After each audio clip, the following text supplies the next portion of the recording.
Let's get straight into it because there's one question that keeps on coming up, and it's either that most people keep on overhyping it or most people just don't understand it. Can XRP realistically make you a millionaire? Not in the comment sections, not in theory, but in the real world. Can you see $1 million in your account from the XRP crypto coin? Here's the thing that most people don't understand. They look at XRP and they think it's just some random speculative crypto token, but they don't realize the actual infrastructure behind it. And I feel like the lens is too small on majority of these retail holders. Because the real thesis is, whether you agree with it or not, is that XRP could be used as real world infrastructure. And historically speaking, infrastructure is where astronomical opportunities come from. Before markets expand, the rails get built. Before systems scale, the plumbing gets installed. The people that recognize that early, they don't rely on hype, they rely on function. Now let's anchor this into reality, because becoming an XRP millionaire isn't just a slogan, it's math that we have to actually break down here. So if XRP goes to $5 per coin, you're going to need at least 200,000 XRP coins to become a millionaire. If XRP goes to $10 per coin, you're going to need at least 100,000 XRP coins. At $100 XRP, you're going to need 10,000 XRP coins to become a millionaire. At $1,000 XRP, you would need 1,000 XRP coins to become a millionaire. And at a $10,000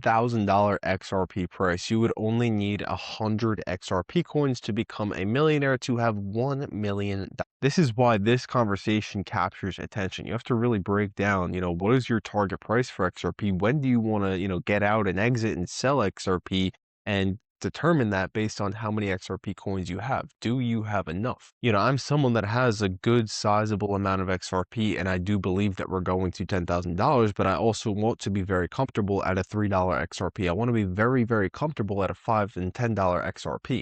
And if you're looking at your portfolio, I'm not trying to shame anybody right here, but if you see a $5 XRP and you realize that you would still have less than $100,000, there's some things that you may have to really work on there. Now, being an XRP should not be solely relying on $1,000 XRP. You should at least strive to be in a comfortable position at, a $10 XRP, even a $100 XRP. You should be set for life at those prices, because price and position size are directly linked together, and small changes in one can completely transform the other. Because here's the critical point here, prices at that point, they require justification, they require real world mechanisms, and they require a real world where XRP isn't just traded as a crypto coin, but XRP is instead needed as an asset. A world where XRP is needed by banks and institutions all around the world as a bridge asset. Because at the end of the day, the core argument behind XRP's long-term picture is very straightforward here. Because right now, the biggest problem within the whole entire financial world is moving value efficiently due to how advanced technology is nowadays. And we're now in this new digital world where we need things to be very, very fast, scalable, and secure. And if XRP plays that role as a real world bridge and actually being used in these current banking systems, then we can actually see XRP go up in value based on usage and not just speculation and hype. That distinction matters a lot because markets actually value utility and real world usage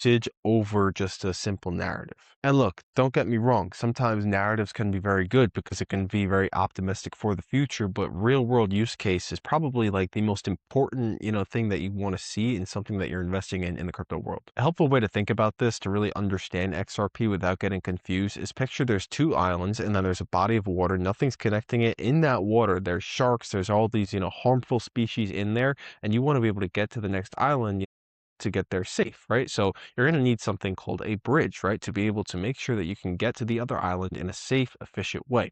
That's exactly what XRP does for the financial institutions, and be able to take a currency, be able to send it to the other parts of the world in 5 seconds with fractions of cost fees. So you could be in the United States and you could connect to someone from Europe or wherever wherever in the world, and you can get that transaction there safely, secure, scalable within 3 to 5 seconds with fractions of the cost fees. That's exactly what Ripple has been building for over a decade now, and that's exactly with XRP. And the value of a bridge in the real world is, how many trucks can get on this bridge, or how many vehicles can get on this bridge What's the value of a bridge in the real world? The Brooklyn Bridge or the Verrazano Bridge or the San Francisco Bridge. What is the value of that bridge? What makes that bridge so valuable and safe? It's where, how many vehicles can actually fit on that bridge at one time without it collapsing. We need it to be safe. We need to make sure that people can cross from one island to the other, right? That's exactly what XRP is doing. That's exactly what they've built. There's so many people that try to replicate that, but they can't do it because maybe it's not as safe. Maybe it's not as scalable. Maybe the fees are a little bit higher. Maybe it's a little bit slower, whatever the case may be. XRP has that perfect answer where they have the fast transaction times, they have the low cost fees, it's scalable, it's safe, and XRP is just that answer for the institutions. So when you see people talk about, higher price levels for XRP, what they're really talking about is mass adoption. A $10 XRP could happen with, a strong cycle, strong sentiment, and more clarity coming into crypto. I know that we have this Clarity Act that should be coming in 2026. I think that once we get that Clarity Act, we can see those prices of potentially double digits eventually. A move to $100 XRP would definitely require, a lot of more institutions to start coming in using XRP as a form of payment, using XRP for liquidity to be able to reprice, to $100 XRP. A move to $1,000 XRP would really require deep infrastructure right there. Like XRP would have to be embedded into the financial system by now. And a $10,000 XRP would mean that XRP is like the critical infrastructure for the whole entire financial system. Now that's not impossible. A lot of people say it's impossible. Go check out previous videos of me debunking the market cap argument that people, like to say. A $10,000 XRP is not impossible. $1,000 XRP is not impossible. It's just a very high bar, but that's exactly what Ripple's aiming for. Ripple sets the goal to the highest possible, and they're actually trying to achieve that goal as we speak. Now, here's where discipline matters because the outcome is not just about XRP, it's about what is your plan. Someone holding just a couple of hundred XRP is, setting the bar is really high for XRP and has these certain expectations for XRP with a small amount of money trying to grow it and blossom into this crazy amount of money compared to someone that already has, maybe over 100,000, 200,000 XRP where they're like, all right, I'll see $1 million within that $4 to $5 range. And then if it goes to those crazy prices, I mean, hey, I'll be, really, really rich. But, a lot of people, they set the standard way too high for XRP to be able to fit their own personal needs. But the reality should be is, okay, XRP can get to these prices. Okay, when can it get to these prices? Instead of just listening to someone else, you have to do your own research and truly understand the actual system that's going on right now.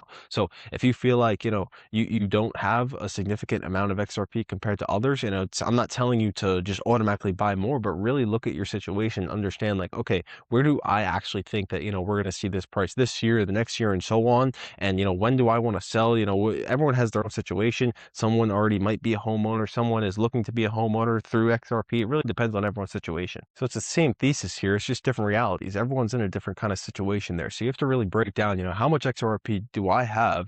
And where do I think it's going to be by this time frame? Is that going to be enough for me to not have to work? Now, there's also real constraints here. Competition is massive. Competition is something that not a lot of people pay attention to. Financial systems evolve very, very slowly. When is the last time we saw the financial system upgrade? Regulation can accelerate or delay everything. I mean, the last time we saw a financial upgrade, that was a generational wealth transfer. This can potentially be a generational wealth transfer. And markets often take years to truly price in utility. That's exactly what we're seeing with XRP right now. Currently sitting at $1.40. We know that XRP is more valuable than that, but the market hasn't seen it yet, for a lot of different reasons I've talked about in the past, where I think that XRP is currently being suppressed.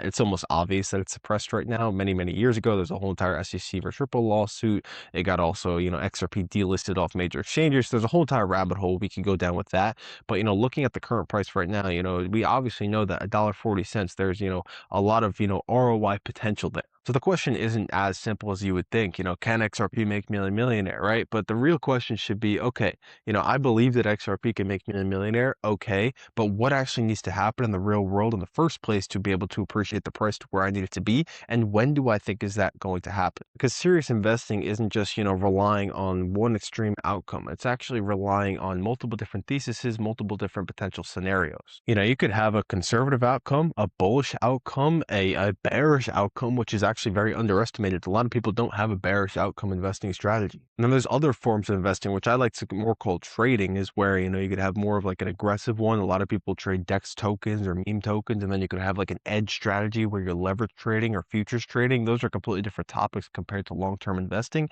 but you get the picture. So here's the grounded takeaway right here. XRP has this thesis that goes way past just speculation. There's real utility here. The thesis about infrastructure, liquidity, and real world utility. And how can XRP, move value in the future, and how can this thesis actually play out in real time? And the hardest part of it all is, when the good times are good, bad times are bad, right? It's not about just holding a thesis. It's about holding a thesis during the hard times as well. Understanding that, you might have to dollar cost average. You might have to buy more during the dips, right? A lot of people don't like to do that. They like to just buy once, hope that their entry price is right forever, and then, whatever happens, happens. No, a lot of the times, like look at myself, for example, I have probably bought XRP over 1,000 times by now. I just keep on dollar cost averaging, buying more, really trying to stack up my bags, focus on the long term. A lot of people just buy, $100, let's see what happens. But that's just completely the wrong idea of investing. Investing should be, having your thesis and understanding, okay, this is going to be a long-term hold right here. I'm going to hold my thesis. I'm going to hold my opinion through the hard times, through the uncertainty, and I'm really going to focus on the long-term picture. There's a gap between belief and proof, and that's where most people lose that conviction. So before focusing on hopium price targets, you have to ask yourself this simple question: do you think that the world is heading towards something that you might actually need XRP in the future? You have to genuinely ask that for yourself, because that answer matters way more than numbers on a screen. So guys, make sure you guys hit that like button and the subscribe button, and I'll see you guys in the next video, which is going to be tomorrow, because I'm posting videos every single day for you guys.